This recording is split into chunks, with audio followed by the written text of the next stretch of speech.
नमस्कार दोस्तों, गार्गी क्लासेस पर आपका स्वागत है। डेट आज की 25 मई 2022। देख लेते हैं इंडियन एक्सप्रेस की इंपॉर्टेंट न्यूज़ जो अभी हम इस वीडियो में डिस्कस करने वाले हैं। फ्रंट पेज से स्टार्ट करते हैं। फर्स्ट न्यूज़ है क्वाड से रिलेटेड, इंडो पैसिफिक रीजन का ये इंपॉर्टेंट ग्रुप जिसकी मीटिंग अभी कंप्लीट हो चुकी है। रशिया पर तो देखो स्प्लिट देखने को मिला। वही बात अगेन कि इंडिया ने अपनी तरफ से स्टैंड अपना कंटिन्यू रखा कि भाई रशिया को हम सीधा क्रिटिसाइज़ नहीं करेंगे, पर हम चाहते हैं कि कैसे भी करके पीसफुली एक रेजोल्यूशन निकल जाए जिससे कि Ukraine Russia issue sort out हो सके। इसके अलावा इंटरनेशनल लॉज की रिस्पेक्ट हो और साथ में टेरिटोरियल सॉवरेनिटी को रिस्पेक्ट करे हर एक कंट्री एक दूसरे के। जबकि चाइना के मुद्दे पर यूनिटी देखने को मिली। यूनिटी का मतलब चारों कंट्रीज़ के सेम स्टेटमेंट। ओके, तो क्वाड समिट कंक्लूड हो चुकी है। क्वाड के बारे में एक बार आप यूपीएससी पॉइंट ऑफ व्यू से पढ़ लेना, बाकी हम लगातार पढ़ ही रहे हैं। पिछले 3-4 दिनों में इसी के बारे में पढ़ रहे हैं जो कुछ भी है, ठीक है ना। तो ऐसे में क्या बातचीत हुई है वो देखो। बीजिंग ने जो अपनी एग्रेशन दिखाई है उसको काउंटर करने के लिए चारों कंट्रीज़ ने अपनी तरफ से इंडो पैसिफिक रीजन में बिगुल बजा रखा है। पूरा मुद्दा यूक्रेन का जब आया तो इंडिया ने अपना स्टैंड अपना वही रखा, न्यूट्रल वाला कंटिन्यू रखा। बाकी कोऑपरेशन बहुत कुछ हुआ है इंडो पैसिफिक या इंडिया और यूएस के बीच में। अब देखो इंडिया यूएस रिलेशंस के बारे में थोड़ा जान लेते हैं। देखो, जो बाइडेन ने मोदी से कहा कि भाई थैंक यू वेरी मच कि आपने कमिटमेंट के बेसिस पे काम किया और आज डेमोक्रेसीज़ हैं वो पूरी दुनिया को डिलीवर करेंगी जो भी हमारी कस्में ली हुई है, जो भी हमारे कमिटमेंट्स हैं उनको। ठीक है जी। तो इंडो यूएस स्ट्रेटेजिक पार्टनरशिप की अगर बात करें तो बोले दोनों की पार्टनरशिप जो है वो ट्रस्ट पर डिपेंडेंट है। ठीक है, इसमें क्रिटिकल और इमर्जिंग टेक्नोलॉजीज़ जो आज की कहते हैं ना कि स्टेट ऑफ आर्ट टेक्नोलॉजी, जिससे कि वैक्सीन डेवलप हो रहे हैं बढ़िया क्वालिटी के, डिफेंस सेगमेंट में कॉपरेशन, आर्टिफिशियल इंटेलिजेंस को लेकर के आगे बढ़ना, डेटा साइंस में कन्वर्जेंस, बोले इन चीज़ों पर हम आगे काम करेंगे। ऐसे में इंडिया यूएस पार्टनरशिप की बात की जाए तो क्वाड की जो मीटिंग थी उसकी साइडलाइन में ही यूएस प्रेसिडेंट और इंडियन प्राइम मिनिस्टर की मीटिंग हुई है। तो उसमें क्या क्या की आउटकम्स हैं वो देख लेते हैं। Critical technology, India US initiative on critical and emerging technology ICET। ठीक है, इसका काम क्या होगा? इसमें इंडिया की तरफ से तो नेशनल सिक्योरिटी काउंसिल सेक्रेटरीट और यूएस की तरफ से नेशनल सिक्योरिटी काउंसिल दोनों मिलकर के काम करेंगे टेक्नोलॉजी के ऊपर। ठीक है, तो ये क्वेश्चन बन जाता है सीधा कि ICET रिसेंटली न्यूज़ में था, कौन कौन से कंट्रीज़ के बीच का कोलैबोरेशन है? तो critical technology basis India US के बीच का ये इनिशिएटिव है। ओके, जिससे कि दूसरी जो इंडस्ट्रीज़ हैं उनका इंडस्ट्रियल कोलैबोरेशन भी हो पाएगा टेक्नोलॉजी बेसिस पे, एकेडमिक लेवल पे भी कोलैबोरेशन हो पाएगा। Artificial intelligence, quantum computing, 5G, 6G, biotechnology, space and semiconductor technology, इन सभी पे काम होना पॉसिबल हो पाएगा। तो पहला पिलर तो ये था इंडिया यूएस मीटिंग के बीच का। दूसरा की आउटकम रहा हेल्थ। एक एक्सटेंशन की बात की जा रही है कि जो वैक्सीन एक्शन प्रोग्राम है इसको 2027 तक हम कंटिन्यू करेंगे। ठीक है, जिसमें बायोमेडिकल रिसर्च पे फोकस किया जाएगा और नए अच्छी क्वालिटी के वैक्सीन्स हैं वो डेवलप करना पॉसिबल हो पाएगा लेटेस्ट टेक्नोलॉजी के बेसिस पे। तो ऐसे में ये तो हो गई कोरोना की बात। इसके अलावा नॉन कम्युनिकेबल डिजीज़ेज़ हैं उनके लिए भी कोलैबोरेशन को एक्सपेंड किया जाएगा। तो हेल्थ वाला पिलर है, ये भी काम करेगा, जिनमें नॉन कम्युनिकेबल डिजीज़ेज़ में आप देख सकते हो कैंसर, डायबिटीज़, इन पे। ठीक है, आर्टिफिशियल इंटेलिजेंस और डेटा साइंस की बात करें तो white house that means USA की तरफ से स्टेटमेंट किए हैं कि यूएस जो है वो इंडिया के टेक्नोलॉजिकल इनोवेशन में काम जो चल रहे हैं उनमें से 6 टेक्नोलॉजिकल इनोवेशन हब्स में पार्टिसिपेट करेगा और लगभग 25 जॉइंट रिसर्च प्रोजेक्ट्स पे काम किया जाएगा 2022 में आर्टिफिशियल इंटेलिजेंस बेस्ड और डेटा साइंस पे। ओवरऑल आप देख सकते हो ये कोलैबोरेशन आ गया।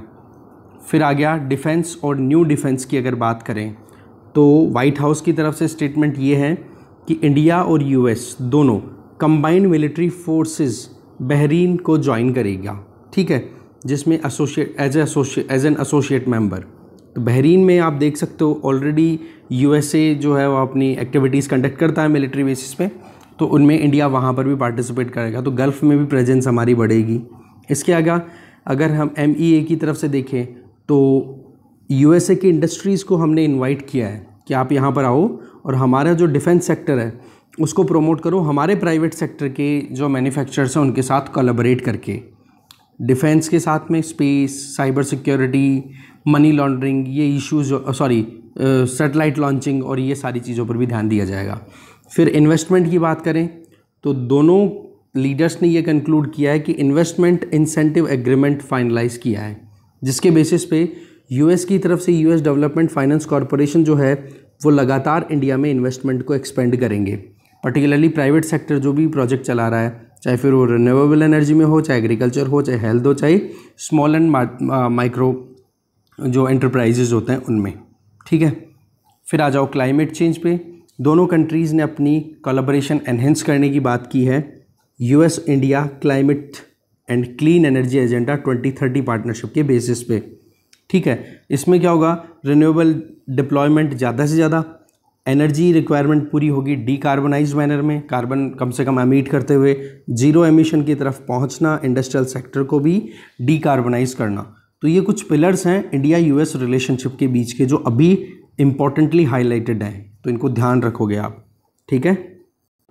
फिर नेक्स्ट न्यूज़ है यहाँ पर, शुगर एक्सपोर्ट को देखो कंट्रोल में लाया जा रहा है और इम्पोर्ट ड्यूटी है वो रिड्यूस कर दी गई है।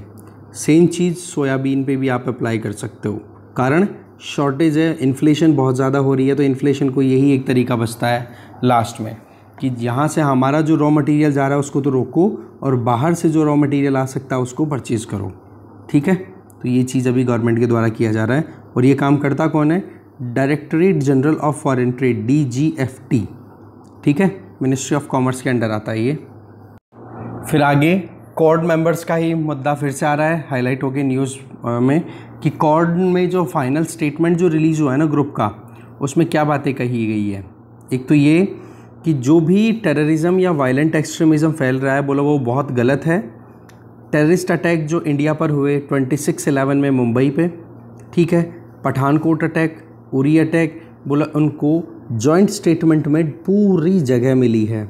तो ये अपने आप में बहुत इम्पॉर्टेंट चीज़ है इंडिया के लिए कि सीधा टेररिज्म की एक्टिविटीज़ जो कि पाकिस्तान बेस्ड ऑपरेट हो रही है हमारे खिलाफ में, उनको अब इतने बड़े प्लेटफॉर्म पर भी हम अच्छे से अपनी तरफ से स्टेटमेंट्स में मेंशन करवा पा रहे हैं, जो कि अच्छी बात है। इधर अगर देखें जॉइंट स्टेटमेंट में कॉर्ड लीडर्स ने क्या कहा है कि यूनाइटेड नेशन सिक्योरिटी काउंसिल का जो रेजोल्यूशन है 2593 जो कि अगस्त 2021 में लिया गया था, उस टाइम पर यूनाइटेड नेशन सिक्योरिटी काउंसिल का प्रेसिडेंट इंडिया था। उसमें क्या था कि 15 अगस्त 2021 को तालिबान ने टेक ओवर कर लिया था अफ़गानिस्तान को, ठीक है। तो वहाँ पर ये रेजोल्यूशन क्या कह रहा है, यूनाइटेड नेशन सिक्योरिटी काउंसिल का 2593 का जो रेजोल्यूशन है वो कि अफ़गान टेरिटरी को किसी भी देश के ख़िलाफ़ में यूज़ करने के लिए अलाउ नहीं किया जाएगा, किसी भी तरीके की टेररिस्ट एक्टिविटीज़ के लिए शेल्टर प्रोवाइड नहीं करेगा तालिबान अफ़गानिस्तान में, और ना ही टेरर अटैक्स को फाइनेंस होने के ऑप्शंस अवेलेबल होने देगा तालिबान। इस तरीके के रेजोल्यूशन लिए गए थे 2593 रेजोल्यूशन के अंडर। इसके अलावा 1999 में United nation security council resolution 1267 है, जिसमें सीधा ये था कि ग्लोबल टेररिज्म को कंट्रोल करना है, जिसमें सभी टेररिस्ट ग्रुप जिनको आपने टेररिस्ट डिक्लेयर कर रखा है यूनाइटेड नेशन सिक्योरिटी काउंसिल की लिस्टिंग में, और चाहे कोई और इंडिविजुअल हो जो कि टेररिस्ट डिक्लेयर हो रखा है, बोलो उन सब को हमें कैसे भी करके फाइट करके ख़त्म करना है, ठीक है। 1267 ये है resolution. Financial action task force की आपको पता ही है कि अगर टेररिस्ट एक्टिविटीज़ या मनी लॉन्ड्रिंग का कहीं पे काम हो रहा है जो कि इलीगल है, ठीक है, टेररिज्म को प्रमोट करने के लिए पैसों की व्यवस्था की जा रही है कहीं पे, तो उन देशों को कहीं ना कहीं लगाम में लेना ज़रूरी है, और यही मेन प्रिंसिपल है फाइनेंशियल एक्शन टास्क फोर्स का। इसी का रिजल्ट है कि अभी भी पाकिस्तान जो है वो फाइनेंशियल एक्शन टास्क फोर्स की ग्रे लिस्ट से बाहर नहीं निकल पा रहा है। डर हमेशा बना रहता है फाइनेंशियल एक्शन टास्क फोर्स की ब्लैक लिस्ट में जाने का। तो फट्फ के बारे में एक बार ज़रूर आप पढ़ लोगे डिटेल में, ठीक है। तो ये जो फाइनल स्टेटमेंट जो डिक्लेयर हुआ ना उसकी बात ही है। इसके अलावा कॉर्ड कंट्रीज़ ने मिलकर के $50 बिलियन का इंफ्रास्ट्रक्चर डेवलपमेंट की बात की है इंडो पैसिफिक रीजन में आने वाले 5 सालों में। इसके अलावा 5.2 बिलियन का कोवैक्स AMC, ये जो प्रोग्राम है जिसमें वैक्सीन डेवलप किया कोविड के अगेंस्ट में, उस पर काम किया जा रहा है। अभी तक कोविड को कंट्रोल करने के लिए लगभग 670 मिलियन डोसेज जो हैं वो डिलीवर कर दी है कॉर्ड कंट्रीज़ ने इंडो पैसिफिक रीजन में। जो कि अपने आप में बहुत ही अच्छी बात है। टोटल 670 मिलियन, जिसमें से 265 मिलियन तो इंडो पैसिफिक रीजन में डिलीवर की है क्वाड मेंबर्स ने, इन चारों ने मिलके। ठीक है, बाकी तो आपको पता ही है कितनी बातें हमने कर ली, वही रिपीट हो रही है यहाँ पे। आगे चलते हैं, एक्सप्लेन पेज पे आ गए। अगेन वही क्वाड का मुद्दा ही चल रहा है। ठीक है, थोड़ा इस मैप को थोड़ा ध्यान से देख लो, मैप में कुछ काम की चीज़ें हमें लग सकती हैं हाथ। ठीक है जी, 13 कंट्रीज़ ने मिलकर के, आपको पता है यूनाइटेड स्टेट्स की लीडरशिप में इंडो पैसिफिक इकोनॉमिक फ्रेमवर्क है, उसको फाइनलाइज कर लिया है। ठीक है जी, अब बातचीत तो अब होगी, बट हाँ इन्होंने हामी तो भर दी है कि हाँ जी चलो ठीक है, अब हम साथ मिलके काम करेंगे। तो ये 13 कंट्रीज़ कौन कौन से हैं? सुबह मैप भी देखा था, दोबारा से देख लेते हैं। साउथ कोरिया, जापान, इंडिया, इधर देख सकते हो आप थाईलैंड, इधर वियतनाम, इधर ये थाईलैंड के नीचे आ गया मलेशिया, मलेशिया के पास में सिंगापुर, सिंगापुर के नीचे इंडोनेशिया, इधर ब्रुनई, इधर फिलीपींस, इधर ऑस्ट्रेलिया, इधर न्यूजीलैंड। ठीक है, और ये इधर हो गया मेन लीडर यूएसए। तो ये कंट्रीज़ हैं यहाँ पे। अब इन कंट्रीज़ की चाइना के साथ में ट्रेड कितना है, एक तो ये देखें, सबसे ज़्यादा ट्रेड इनमें कौन कर रहा है चाइना के साथ में? United states. कितने का? 615 बिलियन डॉलर्स का। ओके, इंडिया की बात करें तो हमारा भी 110 बिलियन डॉलर का ट्रेड है चाइना के साथ में। बाकी और कंट्रीज़ में देखो, जापान 372 बिलियन डॉलर का ट्रेड करता है, साउथ कोरिया 241 बिलियन डॉलर्स का ट्रेड है, ऑस्ट्रेलिया 173 बिलियन डॉलर्स का ट्रेड है, इंडोनेशिया 124 बिलियन डॉलर्स का ट्रेड है, मलेशिया भी कम नहीं करता है। तो इसका मतलब इंडिया से तो बहुत ज़्यादा ट्रेड करने वाले हैं चाइना के साथ में। अब बात आ जाती है जीडीपी की साइज़ 2020 में। तो यूएसए की जीडीपी की साइज़ 2020 में कितनी थी? 20 ट्रिलियन डॉलर्स, ये 21 ही मानो आप, 21 ट्रिलियन डॉलर्स। इंडिया की जीडीपी कितनी थी 2020 में? 2.6 ट्रिलियन डॉलर। जापान की 5 ट्रिलियन डॉलर के लगभग। सिमिलरली अगर इनके आसपास में दूसरी और इकोनॉमीज़ की हम बात करें तो मेजर तो ये 3 ही है। बाकी ऑस्ट्रेलिया की भी देख सकते हो आप कि लगभग 1327, मतलब 1.3 trillion dollar, 1 trillion dollar Indonesia. इसका मतलब मेजर इकोनॉमीज़ कौन सी होगी जीडीपी पॉइंट ऑफ व्यू से? एक तो यूएस, एक जापान और एक इंडिया। ठीक है, बाकी 1 ट्रिलियन में ऑस्ट्रेलिया भी आ गया और इंडोनेशिया भी आ गया। बाकी सब ट्रिपल डिजिट्स में है। हाँ, साउथ कोरिया भी है, सॉरी, 1.6 ट्रिलियन डॉलर के लगभग इसकी जीडीपी की साइज़ है। ओवरऑल ये 13 कंट्रीज़ हैं जिन्होंने इंडो पैसिफिक इकोनॉमिक फ्रेमवर्क है वो साइन किया है। और इन कंट्रीज़ का ट्रेड क्या है चाइना के साथ, कितना, वो भी हमने देख लिया। और इनका टारगेट क्या है कि भाई चाइना की जो हेजेमनी क्रिएट हो रही है इकोनॉमी डोमेन में, उसको कैसे काउंटर किया जाए, उसके लिए कंट्रीज़ साथ आ रहे हैं। तो बस टू द पॉइंट बात करते हैं। वॉशिंगटन की लीडरशिप में बाकी 12 कंट्रीज़ मिलकर के ट्रांस पैसिफिक पार्टनरशिप जो है, जिससे वॉशिंगटन ने खुद को विड्रॉ कर लिया था, उसके बाद में ये ग्रुप बन गया था the comprehensive and progressive agreement for एक तरीके से ट्रांस पैसिफिक पार्टनरशिप। ठीक है, और एक है regional comprehensive economic partnership. RCEP में चाइना सीधा मेंबर है, यहाँ पर सीपीटीपीपी में चाइना ने अपनी मेंबरशिप के लिए एप्लीकेशन डाल रखी है। ठीक है ना, तो ये दोनों ही ग्रुप हैं, ये किससे रिलेटेड है? इंडो पैसिफिक रीजन से, जो कि पहले एशिया पैसिफिक रीजन के नाम से फेमस हुआ करता था। ठीक है ना, तो ऐसे में अब ये 13 के 13 कंट्रीज़ मिलकर के एक ऑल्टरनेट निकाल रहे हैं जहाँ पर चाइना की प्रेजेंस ना हो, और यूएस अपनी रेलेवेंस को बिल्कुल वीक नहीं होने देना चाहता। ठीक है जी, फिर इसके आगे अगर देखें तो नेक्स्ट आ जाता है ये फ्रेमवर्क जो तैयार किया जा रहा है, इंडो पैसिफिक इकोनॉमिक फ्रेमवर्क। इसमें मेन तो वही है कि यूएस अपनी ईस्ट एशिया और आसियान कंट्रीज़ में अपनी लीडरशिप को बिल्कुल भी ख़त्म नहीं होने देना चाहता, इसके लिए ये काम कर रहा है।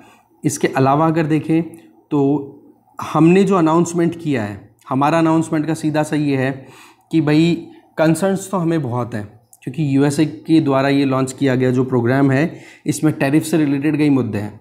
बट फिर भी हम अगर देखें तो अभी फ़िलहाल जो हमारा ज्वाइन करना है वो बहुत इंपॉर्टेंट है। तो ऐसे में कौन कौन से कंट्रीज़ है ये ऑलरेडी देख चुके हैं। ये सभी कंट्रीज़ को अगर ज्वाइन करें तो वर्ल्ड की टोटल जीडीपी का 40% आ जाता है, जिसमें ताइवान अभी मेंबर नहीं है, ये ध्यान रख लेना आप। ठीक है ना, ताइवान की एक्सपेक्टेशन है कि ताइवान मेंबर बन सकता है। फिर बात करें यूएसए की तरफ से, तो यूएसए ने भी एक तरफ अपनी तरफ से क्लियर कर दिया ये कोई फ्री ट्रेड एग्रीमेंट नहीं है, या फिर पुराने तरीके के जो एग्रीमेंट्स हुआ करते थे वैसे भी ट्रेड एग्रीमेंट नहीं है। इसमें हम बहुत सारी फ्लेक्सिबिलिटी रखेंगे, डिफरेंट पिलर्स पे हम डिपेंडेंट रहेंगे। फिर देखने वाली बात यह है कि वो पिलर कौन कौन से हैं, जो हम ऑलरेडी देख चुके हैं, जिसमें ट्रेड होगा, जिसमें डिजिटल इकोनॉमी, इमर्जिंग टेक्नोलॉजी, इन पर फोकस किया जाएगा। सप्लाई चेन रेजिलियंस, कि कैसे भी करके कहीं पर कोई इशू आए इंटरनेशनल सप्लाई चेन में तो उसको सॉर्ट आउट करने में प्रॉब्लम नहीं आए। इसके अलावा third pillar clean energy, decarbonisation. Fourth pillar tax और एंटी करप्शन। ये 4 पिलर पे बेस्ड ये पूरा सिस्टम जो है एक तरीके से इंडो पैसिफिक इकोनॉमिक फ्रेमवर्क के अंडर काम करेगा। फिर एक छोटा सा आर्टिकल इधर ये है कि हारमोनियम जो कि सिख ट्रेडिशन का पार्ट रहा है उसको अब अकाल तख्त की तरफ से ये स्टेटमेंट रिलीज़ कर दिए गए हैं कि अब गोल्डन टेम्पल अमृतसर से हारमोनियम को यूज़ नहीं किया जाएगा, जो भी वहाँ पर भजन और ये कीर्तन तरीके का सिस्टम होता है, ठीक है ना। ये देखो, आप देखो यहाँ पे हारमोनियम यूज़ किया जा रहा है, तो बोले इनको हटा दिया जाए, इसकी डेडलाइन फिक्स कर दिया। तो हारमोनियम के बारे में अगर थोड़ा जाने हम, तो हारमोनियम का ओरिजिन है यूरोप से, 1700 के टाइम पे ओरिजिनेट हुआ, और आज के टाइम पे हम जो जिस हारमोनियम को समझते हैं उस हारमोनियम को बनने में लंबा प्रोसेस लगा, मतलब 300 साल पुराना है हारमोनियम ओवरऑल, हम ये कह सकते हैं, ठीक है। लॉन्च कहाँ पे हुआ था? यूनिवर्सिटी ऑफ कोपेनहेगन में। फिर उसके बाद में फ्रांस में इसके ऊपर थोड़ी और इन्वेंशन हुई, थोड़े और अपडेट्स हुए। उसके बाद में इंडिया की बात करें तो हमारे यहाँ पर वेस्टर्न ट्रेडर्स लेकर के आए थे 19th सेंचुरी में, ठीक है। तो यही चीज़ है। बाकी तो जी यहाँ जो हारमोनियम हम यूज़ करते हैं, ठीक है, हैंड पंप हारमोनियम, जिसमें हाथ से वो दबाते हैं ना, तो वो एयर के लिए, ये डिज़ाइन किया था द्वारकानाथ घोष ने कोलकाता में 1875 में, ठीक है ना। यही चीज़ें बताई जा रही है। फिर 1915 की बात करें तो इंडिया जो है वो लीडिंग मैन्युफैक्चरर बन गया, किसका? हारमोनियम का। और आज देखो ये हमारे इंडियन म्यूज़िक सिस्टम का इंटीग्रल पार्ट बन चुका है, ठीक है, जिसमें लगभग सभी राग है ना वो परफॉर्म की जा पा रही है। गोल्डन टेम्पल की बात करें तो 20th सेंचुरी में बताया जा रहा है कि 20th सेंचुरी में शुरू किया था गोल्डन टेम्पल में हारमोनियम का जो इंट्रोडक्शन हुआ था वो, ठीक है। फिर यही चीज़ें रिपीट हो रही हैं जो हमारे मुझे लगता नहीं काम की है। आगे चलते हैं। बस एक ये थोड़ा सा यहाँ पर नज़र डाल सकते हो कि first time harmonium Harmandir Sahib में कब मनाया गया था, कब चलाया गया था? 1901 या 1902 के बीच में, कीर्तन जत्थाज के द्वारा, ठीक है। ये भजन कीर्तन होता है ना, उनके द्वारा, ठीक है जी, यही बताया जा रहा है। आगे चलते हैं। फिर देखो मंकी पॉक्स का जो इशू था वो कल हमने देख ही लिया था कि केसेस आ रहे हैं वर्ल्ड वाइड पर, आ रहे हैं 1-1, 2-2। तो इसको रोकने के लिए देखो एंटीवायरल मेडिसिन्स हैं वो यूज़ की जा रही हैं। उनमें से एक मेडिसिन का नाम तो यहाँ पर आप देख सकते हो, ब्रिंसिडोफोविर, ठीक है, ब्रिंसिडोफोविर 7 दिन के लिए दिया जाए तो केसेस को कंट्रोल किया जा सकता है, या फिर कह सकते हो सीवियरिटी है बीमारी की उसको कंट्रोल करना पॉसिबल हो सकता है। और एक और दवाई है जो छोटे बच्चों में एक्सपेरिमेंट किया गया, टोकोवेरिमेट, ये भी थोड़ी बहुत सक्सेसफुली काम कर पाई। ओवरऑल मंकी पॉक्स की अगर बात करें तो ये तो आपको पहले बता दिया, स्मॉल पॉक्स की तरह का इसमें एक तरीके का बिहेवियर है इस बीमारी का। वायरल इन्फेक्शन है, बॉडी पे रैशेज आते हैं, बुखार आ जाती है, फिर बाद में फुंसियाँ बन जाती हैं, फोड़े टाइप बन जाती है जिसमें पस पड़ जाती है, इस तरीके का सिस्टम होता है, खुजली चलती है, इरिटेशन होता है बहुत ज़्यादा। मेनली अफ्रीका में जो सेंट्रल और वेस्टर्न अफ्रीका है इक्वेटर के आसपास का, वहाँ पर ये बीमारी है वो फैलती है। बाकी ये एक जूनोटिक डिजीज़ है, that means animal to human में फैलने वाली, जो कि मेनली तो अफ्रीकन कंट्रीज़ में मिलती है, बाकी और कंट्रीज़ में भी अभी फैलती हुई दिखाई दे रही है, जिसमें यूके में केसेस मिले हैं, ऑस्ट्रेलिया में केसेस मिले हैं। इसके अलावा मंकी पॉक्स स्मॉल पॉक्स के कंपैरिजन में थोड़ा सा कम, कहते हैं ना कि कम मतलब घातक बीमारी है थोड़ा सा, है ना। बाकी स्मॉल पॉक्स को तो देखो रिमूव करना पॉसिबल हो पाया है वैक्सीनेशन के बेसिस पे, बट अभी तक मंकी पॉक्स के लिए कोई भी लाइसेंस ट्रीटमेंट अवेलेबल नहीं है। बस इसीलिए थोड़े से कहते हैं ना ऑल्टरनेटिव्स पे काम किया जा रहा है कि कोई भी वायरल ड्रग है, एंटीवायरल ड्रग है, वो काम कर जाए तो ठीक है, तो वो वाली बात है। नेक्स्ट जो आर्टिकल है वो देखो, चाइना ने अभी ब्रिज तैयार करवा लिए हैं पेंगोंग शो रिवर, जो ये लेक है इसके अक्रॉस। तो थोड़ा सा हम इस मैप को अंडरस्टैंड करते हैं फिर आगे चलेंगे। देखो पॉइंट यहाँ पर ये है कि ये है LAC, line of actual control, ठीक है ना। इसके इधर इंडिया का कंट्रोल है, इधर चाइना का कंट्रोल है। वैसे देखा जाए तो LAC से आगे जाकर के ही इंटरनेशनल बॉर्डर आती है, वहाँ तक इंडिया अपनी बॉर्डर क्लेम करता है। पर पॉइंट क्या है, 1962 वॉर के बाद में यहीं पर सीज़ फायर फाइनलाइज हो गया था कि चलो ठीक है, जहाँ पर चाइना के ट्रूप्स है वहीं पे रुक जाए, जहाँ पर इंडियन ट्रूप्स है वहीं पे रुक जाए, और वो हो गई थी लाइन ऑफ एक्चुअल कंट्रोल। अब इसमें आप देख सकते हो कि पैंगोंग त्सो ये लेक है ना, इसके नॉर्दर्न बैंक की तरफ और सदर्न बैंक की तरफ हम देखें तो नॉर्दर्न बैंक की तरफ ये आगे की तरफ माउंटेन्स निकले हुए हैं, ये देखो, इनको बोला जाता है फिंगर्स। तो ये टोटल 8 माउंटेन्स है, 8 फिंगर्स इनको बोला जाता है। तो LAC कितने नंबर पे है? फिंगर नंबर 8 पे, ठीक है ना। और भी है, मतलब और भी है 8, 9, 10, 11 काउंटिंग, पर 8 वाला नंबर थी ना, यहाँ पर LAC ड्रॉ कर दिया। पर 2020 में आपको पता है कि चाइनीज़ ट्रूप्स हैं वो यहाँ से आगे तक आ गए, और आगे कहाँ तक? फिंगर नंबर 4 तक, जो कि इंडिया के अंडर में थी, या फिर इंडिया जिसको अच्छे से कंट्रोल कर रहा था। और यहीं पर स्टैंड ऑफ हुआ था, जो गलवान वैली इंसिडेंट वो हो गया था, ठीक है। तो इस तरीके से आप देखो कि यहाँ पे भी स्टैंड ऑफ हो गया था, गलवान वैली में भी स्टैंड ऑफ हो गया था। तो इस तरीके से 8 किलोमीटर अंदर तक आ गए। अब आप देखो इसी में LAC के ईस्ट में, वैसे ही ये पोर्शन जो है, जिस पोर्शन को हम बोल रहे हैं LAC का ईस्ट, है ना, ये इंडिया का ही इंटीग्रल पार्ट है। अक्साई चिन वाला एरिया और ये जो पैंगोंग त्सो वाला एरिया, ये हमारा ही पार्ट है, पर अभी क्या है, इलीगली ऑक्यूपाई कर रखा है चाइना ने। तो यहाँ पर एक फोर्ट है जिसका नाम है खुरनाक फोर्ट। यहाँ पर ब्रिज बनवा रहा है चाइना, जिससे कि ये देखो रोड आप देख सकते हो, इससे स्पीड से ट्रूप्स का आना जाना पॉसिबल हो सके, ठीक है। तो इस तरीके का सिनेरियो अभी बन रहा है, और इसी चीज़ को लेकर के ये ब्रिज जो कंस्ट्रक्ट किए जा रहे हैं, जो कि LAC से 20 किलोमीटर ईस्ट की तरफ है, ठीक है ना। फिंगर 8 जो है उससे 8 किलोमीटर ईस्ट में, जो कि इंडियन टेरिटरी में ही बनाया जा रहा है।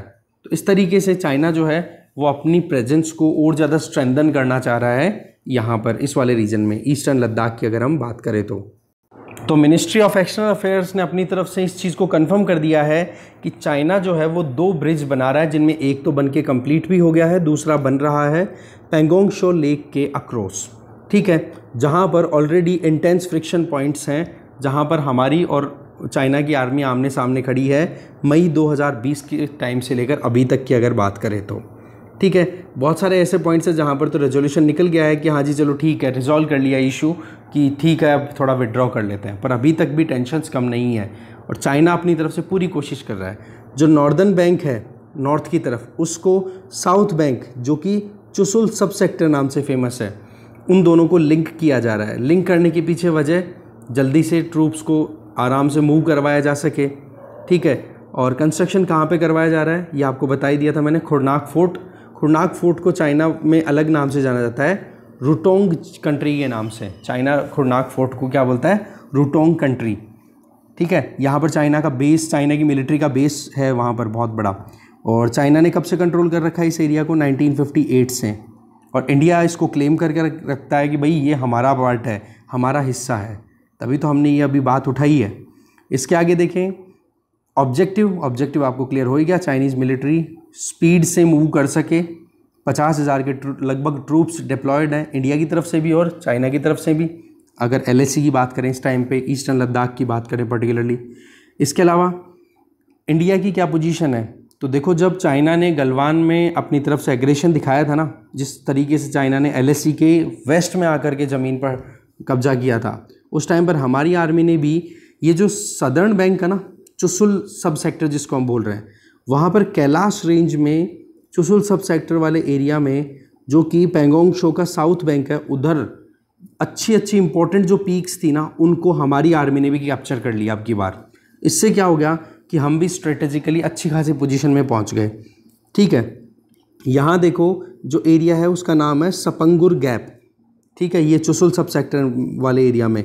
और सपंगुर गैप में जब से हमने कैप्चर किया है, तब से हम सीधा चाइना का मोल्दो वाले एरिया में गैरिसन बना हुआ है, मतलब मिलिट्री बेस बना हुआ है, उस पर अच्छे से हम नज़रें गड़ा के देख सकते हैं कि वहाँ पर क्या डेवलपमेंट हो रहा है।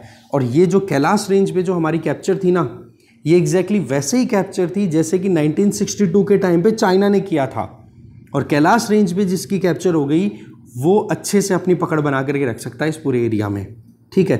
और अब की बार जो है चाइना अगर नेगोशिएशंस में कहीं फंसा हुआ है ना, कि रिजॉल्व कर लो डिस्प्यूट्स को, टेंशन वाले पॉइंट्स को, तो उसके पीछे कैनेडियन आर्मी की प्रेजेंस ही है। तो इस तरीके से आगे देखें तो हमारी तरफ चाइना बहुत ज़्यादा डेवलपमेंट कर रहा है वहाँ पर, ठीक है, LAC के ईस्टर्न पोर्शन में। तो हमारी तरफ से भी कुछ कम डेवलपमेंट नहीं है। 2021 में 100 से ज़्यादा प्रोजेक्ट्स को हमने कंप्लीट किया है। और देखो इन बॉर्डर एरिया में जो भी रोड से इंफ्रास्ट्रक्चर से रिलेटेड काम होता है ना, वो डिफेंस मिनिस्ट्री के अंडर में एक एजेंसी काम करती है जिसका नाम है द बॉर्डर रोड ऑर्गेनाइजेशन। वो चाइनीज़ बॉर्डर के पास में बहुत कुछ कर चुकी है, जिससे हमारा सर्विलियंस सिस्टम है वो भी अच्छा हो रहा है। और एयर स्ट्रिप जहाँ से हमारे फाइटर जेट से लॉन्च हो सकें या लैंड कर सके, वो फैसिलिटीज़ भी हमने डेवलप की है। करंट सिचुएशन की बात करें तो चाइना इंडिया ने देखो पेट्रोलिंग पॉइंट 14 जो कि गलवान वैली के आसपास थे, जहाँ पर ज़बरदस्त वो क्लैश हुआ था, ठीक है, जिसमें हमारे 20 के ऊपर लगभग जवान शहीद हुए थे। और उधर चाइना की तरफ से देखें तो उन्होंने तो बताए थे 4-5, बाद में पता पड़ा कि 80 के लगभग समथिंग कुछ ऐसे रिपोर्ट निकल के आई थी, 79 के लगभग उनके जवानों की डेथ हुई थी, ठीक है। तो वहाँ से तो देखो मुद्दा सॉर्ट आउट हो गया था। पेंगोंग शो वाली बात करें तो यहाँ पर भी थोड़ा सा मुद्दा सॉर्ट आउट हो गया था गोगरा पोस्ट वाले एरिया में। बट जो हॉट स्प्रिंग वाला एरिया है वहाँ पर अभी भी जो पेट्रोलिंग पॉइंट 15 है वहाँ पर अभी भी आमने सामने खड़े हैं। इसके अलावा जो डैम चौक वाला एरिया है वहाँ पर देखें, या फिर पर्टिकुलर जगह का नाम तो डैम चौक, और वैसे एरिया आ गया चारदिंग नल्ला, वहाँ पर चाइनीज़ सिविलियंस ने टेंट लगा लिए थे। तो इस तरीके से वहाँ पर भी अभी टेंशन चल रही है। और काराकोरम वाले पास की बात करें तो वहाँ पर भी चाइनीज़ ट्रूप्स हैं, वो इंडियन सोल्जर्स को अभी भी अपनी पेट्रोलिंग करनी अलाउ नहीं कर रहे हैं। तो ये अभी भी फ्रिक्शन पॉइंट्स हैं। कौन कौन से? हॉट स्प्रिंग वाला एरिया हो गया, और चारदिंग नल्ला वाले एरिया में ये जो डैम चौक है वहाँ पर भी अभी इशू चल रहा है। तीसरा आपको पता ही है कि जो ये काराकोरम पास से होते हुए देप्सांग प्लेन तक जाने की जो एक पाथ है जिसको बॉटल नेक बोला जाता है, वहाँ पर भी चाइनीज़ ट्रूप्स हैं वो इंडियन ट्रूप्स को अलाउ नहीं कर रहे हैं पेट्रोलिंग, जो कि हम वहाँ पे पेट्रोलिंग करते आ रहे हैं, ठीक है। तो ऐसे में ये फ्रिक्शन पॉइंट्स हैं और दोनों तरफ से 50-50 हज़ार ट्रूप्स हैं वो खड़े हैं LAC के अक्रॉस। ये है स्थिति अभी की। फिर हम आ गए इकोनॉमी पेज पे। देखो इंटरनेशनल मार्केट में जो इंटरेस्ट रेट है वो राइज़ हो रही है, रुपी लगातार जो है वो डेप्रिशिएट हो रहा है, फॉल कर रहा है। इसकी वजह से जो हम एक्सटर्नल कॉमर्शियल बोरोइंग करते हैं ना, वो बोले थोड़ी महंगी हो रही है, या फिर हम ज़्यादा उधार नहीं ले पा रहे हैं। अगर हम देखें तो जितनी भी एक्सटर्नल डेट है ना हमारे ऊपर, जो बाहर से लिया हुआ कर्जा है, उसमें सबसे ज़्यादा कंट्रीब्यूशन किसका आता है? एक्सटर्नल कॉमर्शियल बोरोइंग का। कितना आ रहा है? 36.8%। इसका मतलब सिंपल सा मानो कि हम पूरी दुनिया से 100 रुपये उधार लेकर के आते हैं ना, तो उन 100 रुपये में से 36 रुपये और 80 पैसे तो किस पर्पज़ से, किस तरीके से आ रहे हैं? एक्सटर्नल कॉमर्शियल बोरोइंग की। हमारे कंट्री में हम इकोनॉमिक एक्टिविटीज़ करना चाहते हैं तो उन इन्वेस्टमेंट या फिर उधार लेकर के आ रहे हैं, ठीक है। तो वो उधारी का एक व्यवस्था यहाँ पर देख सकते हो, ठीक है। इसमें देखो, एक तो ये तो क्लियर हो गया, interest rate, global interest rate rise हो रही है। अब देखो, जब हम इंटरनेशनल मार्केट से उधार पैसा लेके आते हैं ना, तो उनके लिए कुछ स्टैंडर्ड्स फिक्स होते हैं, और वो स्टैंडर्ड फिक्स करने में जो सबसे रेलेवेंट लैंडमार्क है दैट इज़ लाइबोर, जिसको बोला जाता है, लिबोर भी बोल सकते हो, लंदन इंटरबैंक ऑफर्ड रेट। ये एक तरीके का ग्लोबल बेंचमार्क है। इसमें क्या है कि जब भी कोई इंटरनेशनली दो बैंकों के बीच में या दो फाइनेंशियल एंटिटीज़ के बीच में लेन देन होता है, तो उनके बीच में जो इंटरेस्ट रेट, जो ब्याज की रेट फिक्स होती है ना, उसके लिए इसको बेस के तौर पे लिया जाता है कि हाँ जी, लिबोर कितना चल रहा है उसके हिसाब से ब्याज फिक्स कर लेंगे। तो ऐसे में 2019 में लिबोर किस लेवल पे चल रहा था? 1.2%, जो कि 2022 में 1.8% तक तो आ गया। इसका मतलब ग्लोबल इंटरेस्ट रेट राइज हुई कि नहीं? इस तरीके से हमें लोन लेना थोड़ा महंगा पड़ रहा है, ओके। तो लिबोर के बारे में थोड़ा समझ लेना। एग्जैक्टली इसी तरीके से हमारी तरफ से भी, जब इंडिया के स्टैंडर्ड की बात करें, इंडिया से कोई कंट्री अगर लोन लेके जाता है तो या तो हम लिबोर पे देते हैं या मिबोर पे देते हैं। मिबोर में एम है मुंबई, ठीक है, मुंबई बेस्ड कैलकुलेशन होती है हमारे पॉइंट ऑफ व्यू से। ये यूके के पॉइंट ऑफ व्यू से कैलकुलेशंस होती हैं। ये इंटरनेशनल ट्रेड, किसी कंट्री का कितना एक्सपोर्ट है, कितना इंपोर्ट है, कितना ले रहा है, कितना दे रहा है, उससे संबंधित होती है। फिर उसके बेसिस पे वेटेज दे करके और फिर कैलकुलेट किया जाता है इनको, ठीक है। बस इतना सा समझ लो कि लंदन इंटरबैंक रेट जो है वो ग्लोबल बेंचमार्क बेसिक रेट है, जिससे कि लोग जो इंटरनेशनल मार्केट में लोन लेते देते हैं उसके लिए इंटरेस्ट रेट फिक्स करने में ये हेल्पफुल होती है। फिर वर्ल्ड पेज की बात करें तो WHO के जो करंट चीफ हैं इन्हीं को सेकंड टेन्योर मिल गया है, इनके अगेंस्ट में कोई भी नहीं खड़ा हुआ। तो ऐसे में टेड्रो एडोनॉम, ये नाम देख लो, गैब्रियेसुस, ठीक है, तो इनको सेकंड टाइम टेन्योर मिल गया, 5 साल के लिए WHO के चीफ के तौर पे काम करेंगे।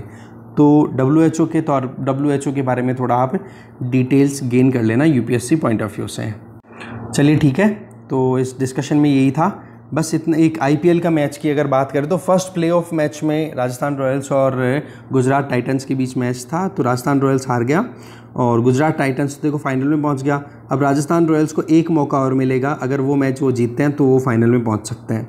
आज मैच है वो आपको पता ही होगा, RCB का है और लखनऊ का है, उनमें डिसाइड होगा कि कौन बाहर निकलेगा, ठीक है। तो ये था, thank you very much, complete होता है डिस्कशन।